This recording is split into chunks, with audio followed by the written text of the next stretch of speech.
मेरी duty Kargil border पे थी।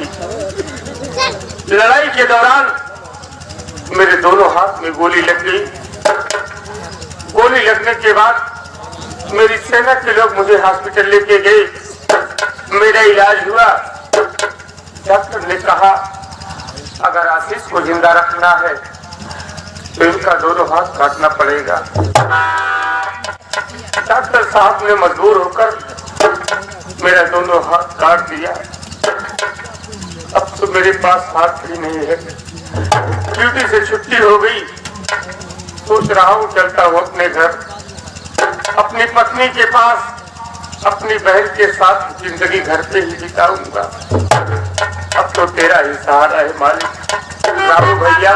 हाँ भैया, मुझे मेरे घर पहुंचा दीजिए। चलो भैया, हम आपके घर आप शौक से पहुंचा देते हैं।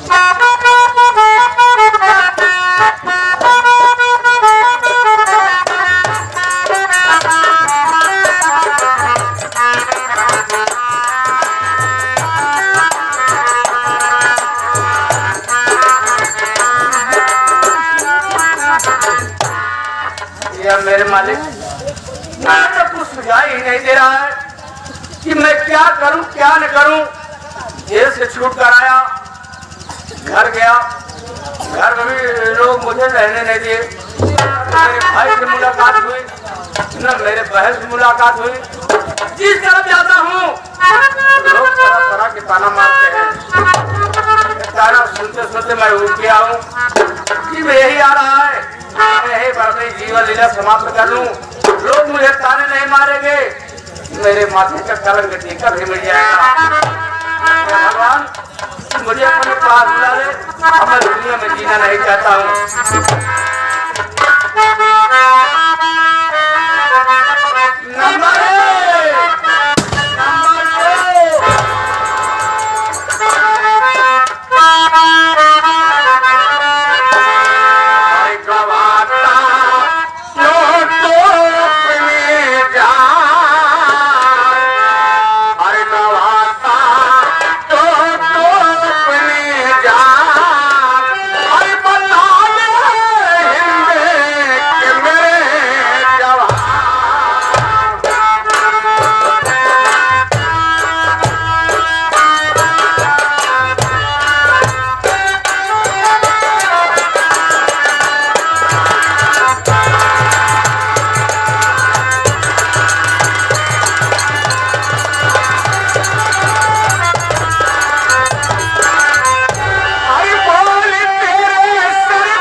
मजबूरी है और ऐसी परेशानी है जो आज गले में फांसी का फंदा लगाकर इस दुनिया को छोड़कर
तेरे कहने का मतलब नहीं सजा, साफ साफ बताओ कि तेरा नाम क्या है, कहाँ के रहने वाले हो, और कौन तेरा चाचा है जिसने तेरे साथ विश्वासघात किया? बाबूजी, मैं जिला बादा गांव दीपक नगर का रहने वाला हूँ। मेरा नाम अशोक कुमार है। घर में मेरे चाचा है जिनका नाम सागर है और मेरी पत्नी है अंगारमती। मेरे चाचा ने मेरी पत्नी को अपने प्यार की जाल में फंसा करके मुझे मार के घर से भगा दिए। जब मैं इधर जाता हूँ लोग तरह तरह के ताने मारते हैं। जब मुझे ताना बर्दाश्त नहीं हुआ तो मैं अपने माथे का कलंक टीका मिटाने के लिए मैं अपनी जान देने जा रहा था। क्या कहा तेरा नाम अशोक है, तो दीपक नगर का रहने वाला, और तेरा चाचा तेरी पत्नी को अपने प्यार के जाल में फंसा करके तुझे मार के घर से भगा दिया। ये मर्दों का काम नहीं है, एक बुद्धिलों का काम होता है। क्या गले में फांसी का फंदा लगा करके दुनिया को छोड़कर चला जाएगा, तेरे माथे का कलम का टीका मिट जाएगा? नहीं, सारा जमाना तेरे नाम पर थूकेगा और यही कहेगा अशोक अपनी पत्नी के डर से आत्महत्या कर लिया। क्या कहा है आपने? मुझे जान देने के बाद मेरे माथे का कलंक का टीका नहीं मिलेगा? इसका मतलब मुझे जान गंवाना बेकार है। बात ये बताइए, मैं जानना चाहता हूँ बाबूजी कि आप कौन हैं जो इस मौके पर आकर के आप मेरी जिंदगी को बचा लिए? आप मुझे देखकर हैरत में है कि मैं कौन हूँ। मेरा नाम सुनने के बाद तेरे पैरों के नीचे की जमीन फिसल जाएगी। क्या कहा? आपका नाम सुनने के बाद मेरे पैरों के नीचे की जमीन फिसल जाएगी? लेकिन बाबूजी, आज आपको बताना होगा कि आप हैं कौन। आज से 20 साल पहले की बात। शायद तुझे याद होगा कि तेरे यहाँ 2 मजदूर काम करते थे और वो भाई बहन थे। उसी में से एक मजदूर मैं हूँ। मेरा नाम ओंकारनाथ।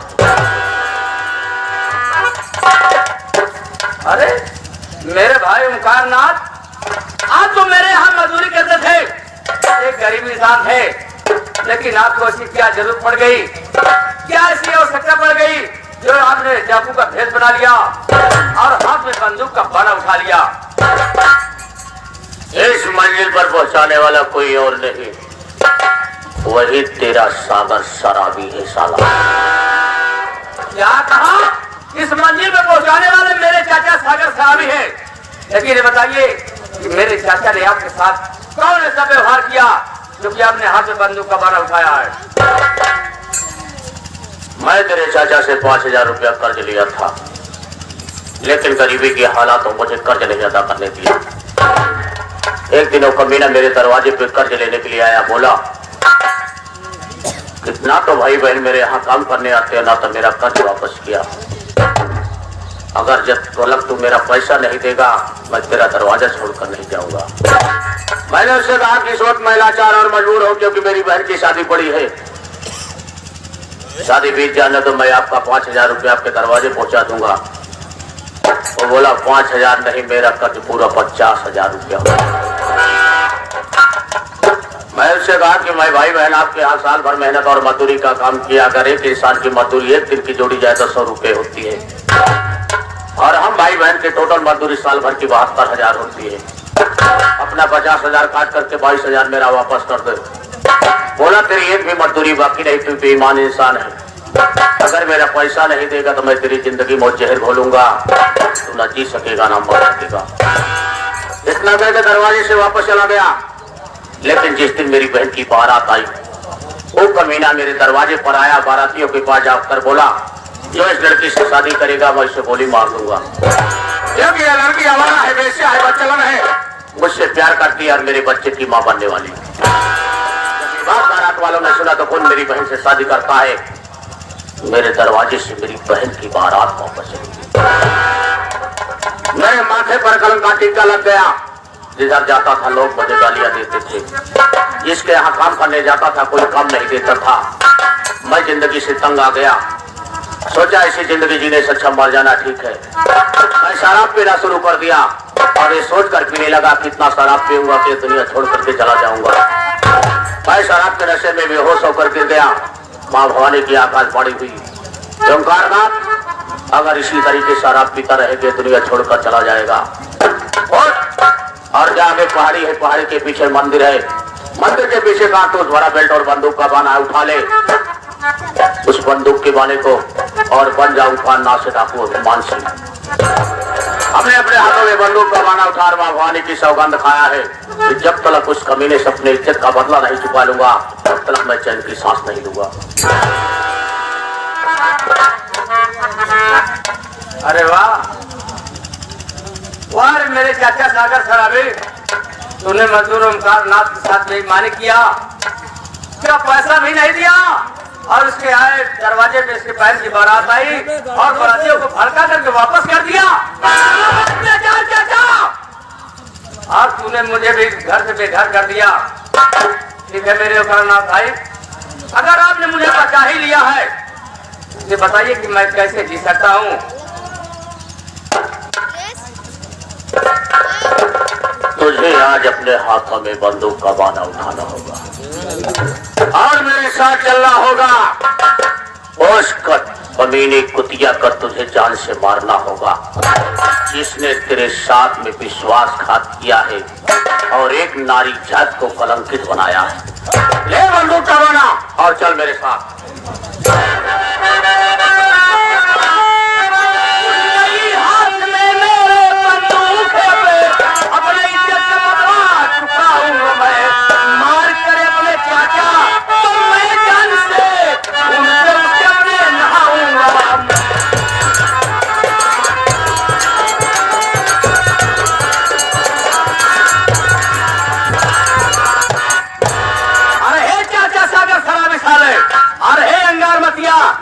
अब हम तेरे पास आ रहे हैं, देखता हूँ तुम लोग कहाँ जाते हो भाग करके। तुझे जान से न मारा, मेरा नाम अशोक कुमार नहीं। जय मां भवानी।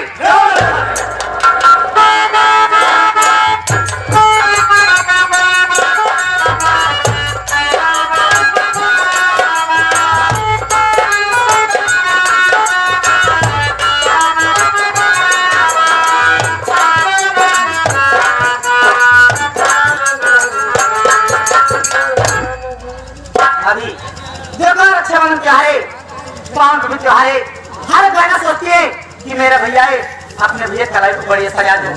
आज मैं अपने भैया की इंतजार कर रही हूँ। कोई बात नहीं, बहुत अच्छी बात है। सभी बहन त्योहार का इंतजार करते हैं। देखो मुझे तो नहीं लग रहा है कि तुम्हारे भैया को छुट्टी मिल जाए, इसलिए कि वहाँ गए हैं बादल पे। बादल पे जल्दी छुट्टी नहीं मिलती।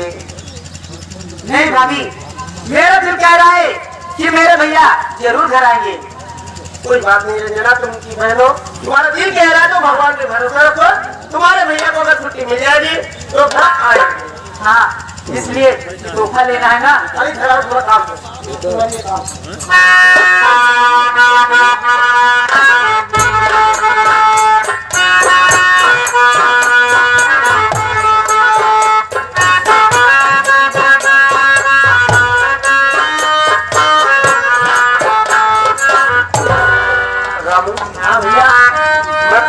गया। जाओ देखो घर के अंदर संगीता हो या बहन रंजना हो, उसको बुलाना, मैं उससे बात करूंगा।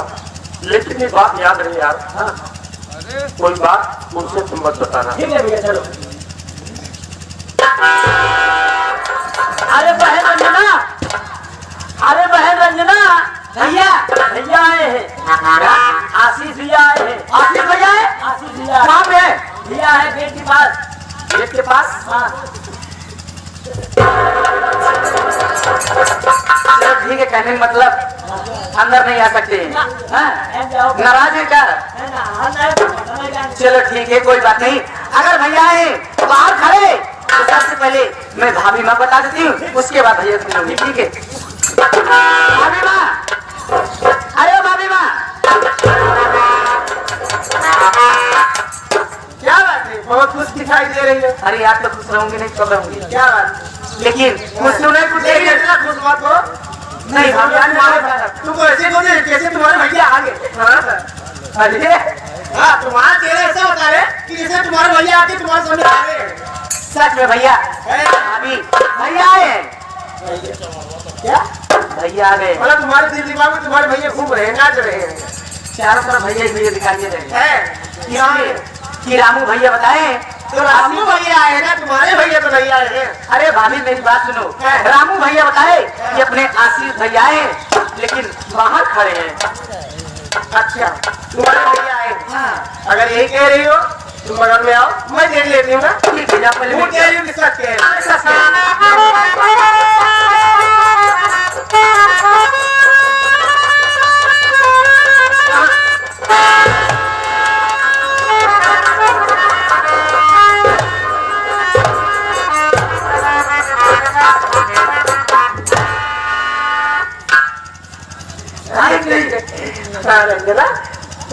तो विश्वास हो गया देख ली, लेकिन देखो इतनी ठंडी हट गई है, ठंडी नहीं है।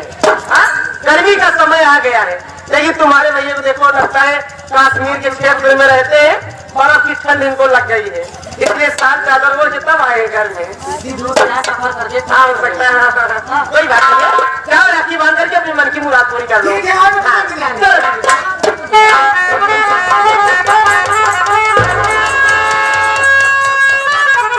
भैया आप इतने दिन बाद आए जो इतनी दूर खड़े हैं, क्या अपनी बहन को गले से नहीं लगाएंगे? और बताइए भैया क्या हाल चाल है?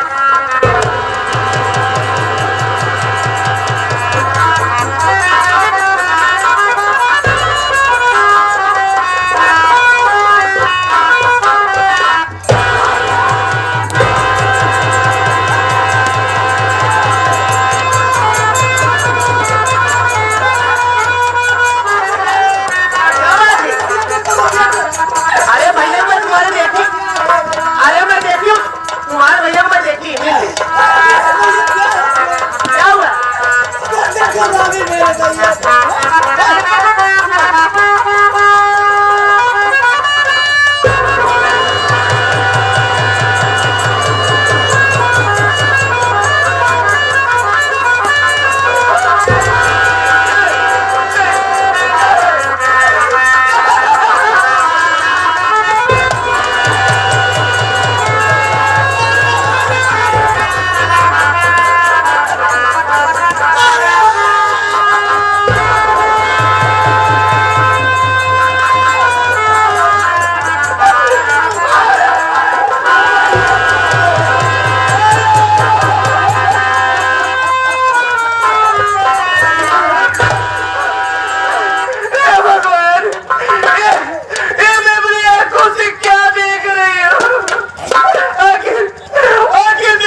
भाई